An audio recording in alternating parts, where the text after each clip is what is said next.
Ayan, mangunguha tayo ng kwan, no? Ubas ng kwan, Pilipinas, ubas na native. Ayan, no? Wow. Ayan. Ito yung daming bunga. Oh. Aso hindi pa masyadong hinog. Ayan, no? Mahal ang kilo nito. 1.5. Oh, 1.5 kilo niya, no?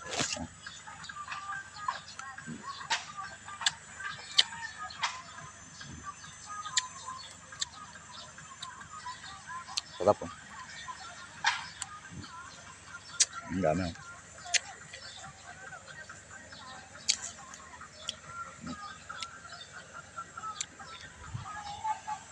Ayan.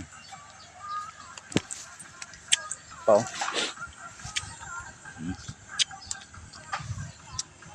Kaya kita nyo, oh, ito masarap yung kulay itim na. Ayan. Comment nyan kung ano tawag sa inyo nito. Ito, mukhang kwanto, mukhang di maintindihan, hindi ko maipaliwanag kung ano itsura nito. Pero masarap yung lasa. Napakatamis. 1.5 daw isang kilo nito eh. Si Kwampato sa bundok pa ng Tralala galing. Binhin itong punong nato. Ayan. Ang dami, oh.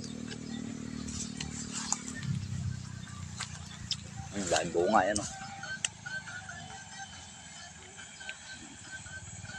Ano? Sarap.